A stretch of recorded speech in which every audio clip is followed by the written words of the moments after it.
성숙하면 자유는 어려운 일이 아니다. 라는 제목으로 말씀을 전하겠습니다.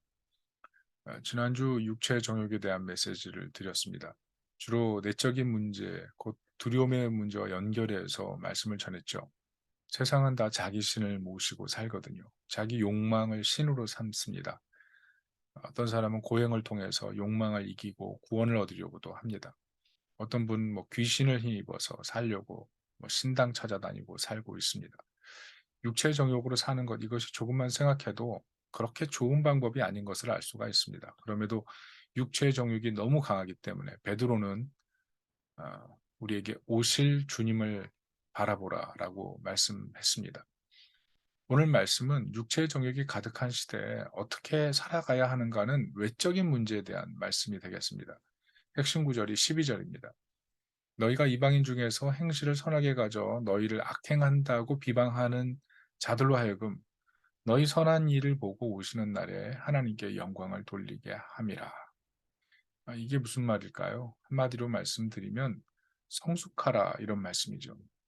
육체 정욕에 빠질 때 우리는 두 가지 문제와 충돌합니다. 먼저 우리의 영적인 생명이 꺼지고 그리고 하나님의 영광이 훼손될 수가 있습니다. 어떻게 해야 될까요? 당시 초대교회 특징은 무고가 횡행했습니다. 여러분 무고 아시죠? 우리나라도 보면 무고죄라고 해서 죄가 없는데 거짓말로 음해하려고 고소했다가 그게 사실이 아닌 것이 드러나서 무고죄로 처벌당하지 않습니까? 당시의 무고는 그 이유가 우상의 시대에 우상을 섬기지 않았기 때문에 그렇습니다. 그러니까 상업하는 사람들은 그 상업단체에서 소외되고 한 도시에 사는 사람은 공공연하게 도시 전체가 우상을 섬기는데 섬기지 않으니까 이상한 사람으로 취급됐다는 것입니다. 그래서 베드로는 이런 억울한 일을 당할 때 영적 생명과 하나님의 영광을 위해 싸우지 말고 선을 베풀라는 것입니다. 성숙하라는 것이죠. 여러분 중고차 샀는데 속아서 산 적이 있습니까? 신발 샀는데 환불해야 될 이유가 명백했는데 받지 못한 적이 있습니까? 여행 가서 가이드에게 속아가지고 엄청난 소비를 해야 했던 적이 있습니까? 그때 어떻게 행동하셨나요? 예수님 뱀같이 지혜롭고 비둘기같이 순결하라 하셨는데 성숙 그게 무엇입니까? 오늘 우리는 본문을 통해서 혼란한 세상 속에서 성숙하라는 뜻을 좀 붙잡았으면 합니다. 성숙하면 모든 것이 쉬워지기 때문에 그렇습니다. 오늘 시대의 문제가 무엇입니까? 결국 우리 믿는 이들의 실패가 문제 아니겠습니까? 흥미로운 점은 본문을 보면 베드로 사도가 언급하는 초대교회 문제가 오늘날도 여전히 우리가 실패하는 문제라는 점입니다. 그것이 바로 자유의 문제입니다. 핵심은 16절인데요. 이렇게 써 있습니다. 너희는 자유가 있으나 그 자유로 악을 가리는 데 쓰지 말고 오직 하나님의 종과 같이 하라. 무슨 뜻입니까? 성숙하다는 것은 자유를 하나님의 종처럼 사용하라. 이것이 핵심이라는 것입니다. 자유를 하나님의 종처럼 사용하라. 그것이 13절인데요. 13절 이렇습니다. 인간의 모든 제도를 주를 위하여 순종하되 혹은 위에 있는 왕이나 라고 말합니다. 무슨 뜻입니까? 결국 인간의 역사는 아무리 흘러도 죄인이라는 것입니다. 아무리 쥐가 높고 지성이 높아지고 명성이 높아지고 과학이 발전돼도 죄인은 죄인이라는 것입니다. 보세요. 인간이 만든 제도가 얼마나 고상합니까? 그런데 우리가 발견하는 것은 그 제도의 틈바구니 속에 숨어있는 악들이 있다는 것입니다.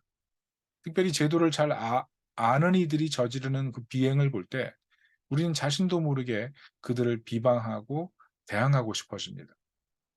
그런데 오늘 본문 말씀은 자유로 악을 가리지 말라 이렇게 말합니다. 다시 말해서 자유를 핑계 삼아서 자신의 비방을 정상적인 것으로 치부하지 말라. 도리어 하나님의 종처럼 순종하라 이 말씀을 합니다. 특별히 이 순종이라는 말은 헬라어 히포타소라는 말인데요. 이 말이 군대 용어예요. 자발적으로 명령에 복종하라 이런 뜻입니다. 왜 이렇게 말할까요? 여러분 당시 시대는요 평안한 시대가 아닙니다. 예수 믿는 것 때문에 억울하게 가족과 헤어집니다. 재물을 강탈당합니다. 다른 이에게 비방당합니다. 자기 연민에 빠질 수밖에 없을 때였습니다. 여러분 만약 우리가 그런 상황이라면 어떻게 해야 했을까요? 그래서 하나님의 종에 대해서 두 가지 개념을 잡아야 됩니다. 먼저는 자유로 악을 가리지 말라 이것입니다. 자유로 악을 가리지 말라. 그게 하나님의 종의 모습이라는 거예요. 요한복음 8장 32절 보면 진리를 알지니 진리가 너희를 자유롭게 하리라. 이렇게 말씀하지 않습니까? 무슨 말씀이에요? 예수님 때문에 우리가 죄의 지배되지 않습니다. 예수님 때문에 우리가 죄책감에서 벗어날 자유가 있습니다. 예수님 때문에 죄로부터 은총을 스스로 희석시킬 수 있는 그런 공로적인 어떤 의무를 행하지 않아도 되는 그런 자유를 얻었다는 것입니다. 엄청난 자유죠. 근데 이 자유가 예수님이 피 흘리셔서 우리가 얻게 된 엄청난 축복이라는 뜻이죠.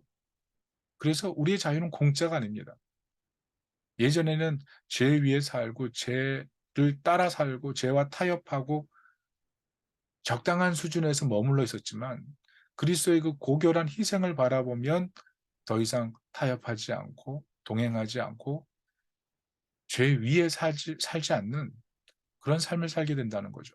내게 자유가 있다면 육체의 기회를 쓰지 않고 도리어 악을 악으로 욕을 욕으로 갚으려고 하는 그런 마음이 들 때마다 그것을 자유로 방관하는 것이 아니라 하나님의 종으로 진정한 자유인으로 살아가라는 뜻입니다.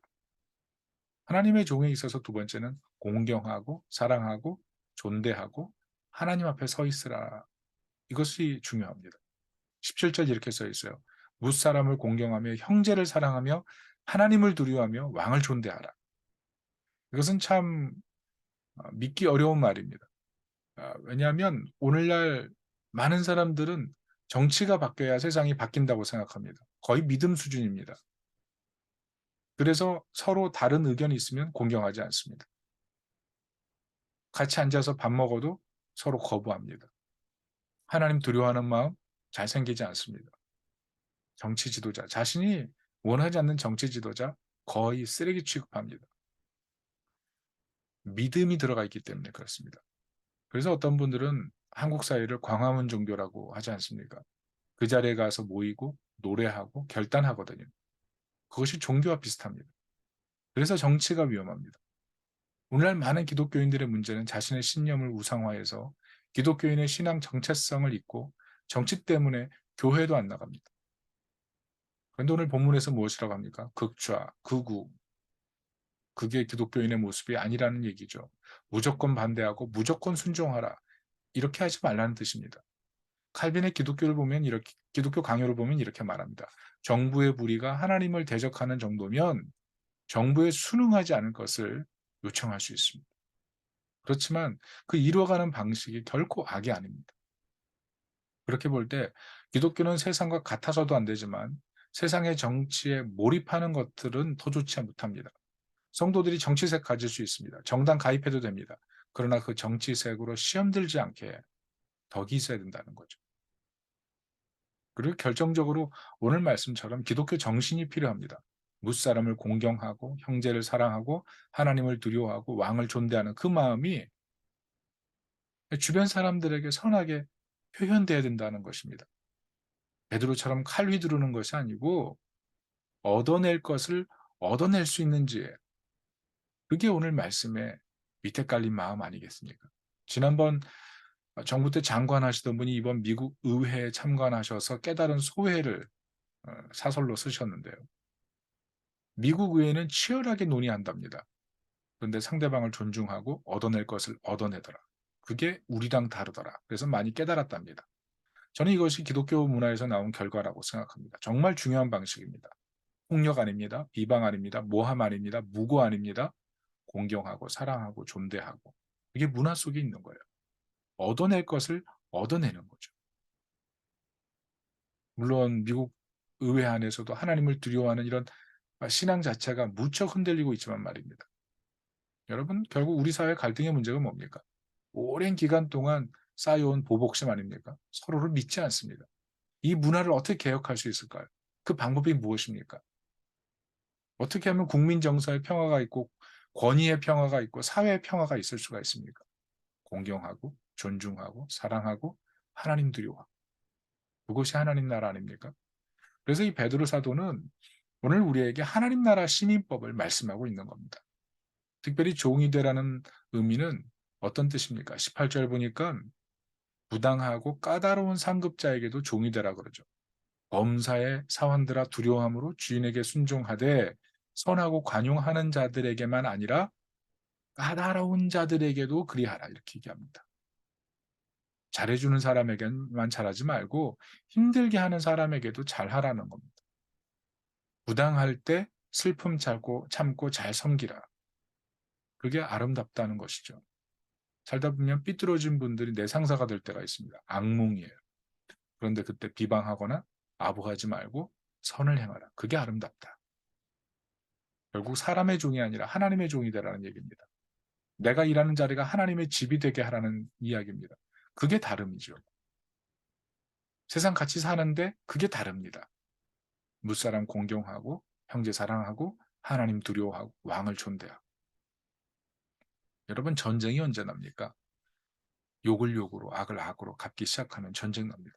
머릿속에서, 마음속에서, 눈 속에서, 입 속에서 시작합니다. 결국 전쟁이 나는 거예요. 여러분 누가 아름답고 싶지 않습니까? 그런데 현실을 보면 하나님 영광 드러날 기회를 다 차단하고 있는 거예요. 그게 비일비재해요. 그것으로 마음 상하는 거, 그것으로 마음 아파하고. 그러나 전쟁이 이미 일어났습니다. 왜 전쟁이 일어났는지를 생각해 보세요.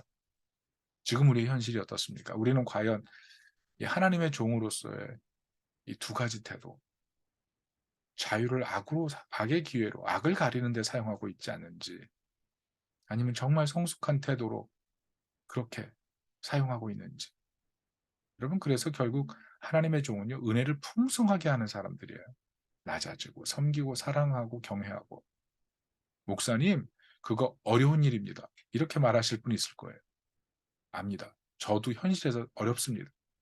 그런데 만약 우리가 하나님이 자유를 주셨기 때문에 악도 괜찮아 라고 말한다면 누가 이해할 수 있을까요? 현대시대 많은 합리주의자들이 악으로 자유를 누립니다. 그런데 정말 자기 친한 친구들에게 너도 이 짓거리 같이 할래? 그렇게 말합니까? 자유인데 자유 누리라고 말 못합니다. 아마 친구들 중에 의협심 강한 친구들이 있다면 봉변 치를 겁니다. 세상에도요, 교회 안 다니지만 기독교인보다 더 의롭게 살려는 사람들이 있습니다. 그런 사람들이 성도들이 자유 가지고 시험 들게 하면 교육이었습니까? 하물며 세상에서 정말 어둠으로 살고 있는데 성도의 악함을 보면 어떻게 구원을 받으려고 교회로 오겠습니까? 그래서 베드로 사도가 성숙에 대한 얘기를 합니다. 하나님의 종으로 애매한 고난 가운데서 잘 참으라는 얘기입니다. 지금 사는 집 문화 좀 바꿔보라는 겁니다. 직장 문화 좀 바꿔보라는 겁니다. 사회 문화 좀 바꿔보라는 것입니다. 성숙하면 어찌 자유가 어렵습니까? 마지막 핵심 적용입니다. 성숙의 길로만 가야 하는 하나님의 도전이 무엇입니까? 첫째는 선을 위해 고난당하라는 것입니다. 선을 위해서. 왜냐하면 예수님께서 선을 위해 고난당하셨기 때문에 그렇습니다. 예수님께서 죄 없이 고난당하셨지만 욕을 욕으로 갚지 않으셨습니다. 하나님께 모든 것 의탁했습니다. 그리고 아름답게 십자가에서 죽으셨습니다. 우리로 죄에 대해 죽고 의에 대해 살리시려고 고난당하셨습니다. 우리를 치유하기 위해 죽으셨습니다. 무슨 말이에요? 그리스도께서 선을 행하기 위해 고난당하셨다는 거예요. 우리가 21절 말씀 잘 보셔야 돼요. 이를 위해 너희가 부르심 받았나니 이게 무슨 말입니까? 이 말은요, 철저하게 우리가 그리스도를 믿기에 우리가 유익 얻는 쪽으로 선택하라는 게 아니라 그리스도가 선을 위해 고난당하셨기에 성숙한 성도라면 선을 이루기 위해 고난당하신 그리스도를 따라 너희도 고난당하라. 이 얘기입니다. 고난당하는 길로 가라. 이 얘기입니다. 예수님이 선을 위해 고난당하셨다면 선을 위해 고난당하는 길로 우리도 가야 된다. 이 얘기를 하는 것입니다. 여러분, 우리는 부르심이 좋은 것만을 위한 부르심을 생각합니다. 그런데 주님의 부르심은요, 선을 위해 고난당하도록 부르심이 있습니다.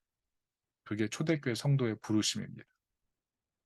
언뜻 보면 무슨 엄격한 도덕주의나 뭐 순진한 행동처럼 보일 수 있죠. 그러나 로마 시대로 돌아가 보세요. 로마 시대는 노예를 소유물로 생각해서 신체적으로, 정신적으로, 성적으로 학대했습니다. 수만 가지 방식으로 착취했습니다. 그때 만약 그 당시를 사는 성도가 하나님의 종으로 살면서 제도와 악한 사람 앞에서 신실하게 살았다면 그게 경멸받을 일입니까? 그게 순진한 일입니까? 그게 도덕주의자의 행동이었습니까? 만약 오늘 시대에 가진 분들이 지저분하게 살고 없는 분들이 하나님의 종이 되어 산다면 도대체 누가 정말 노예인 것입니까? 여러분, 애매한 고난의 자리가 분명히 있습니다. 그런데 선을 위해 고난받는 자로 사는 것, 그게 하나님의 영광이 됩니다. 그게 믿는 사람이 가야 될 부르심입니다. 하나님의 종으로 존경받고 존대하고 사랑하고 하나님 앞에 서 있는 삶.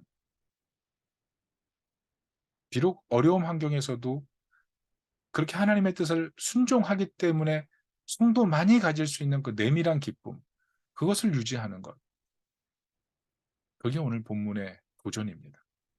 마지막 두 번째 도전은 성숙의 길로 주님이 인도하신다는 사실입니다. 주님을 따르라는 거죠.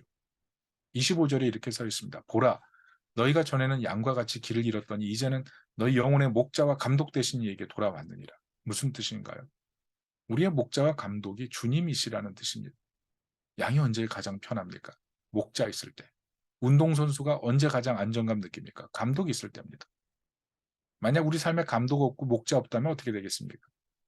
예수님 따라가는 게 바보처럼 보일 겁니다. 물질 따라가겠죠. 육체 정욕 따라가겠죠. 세상 노예로 살겠죠. 길 잃어버릴 겁니다. 그런데 영혼의 목자와 감독 되신 주님께서 우리와 함께 하신다고 약속하셨습니다.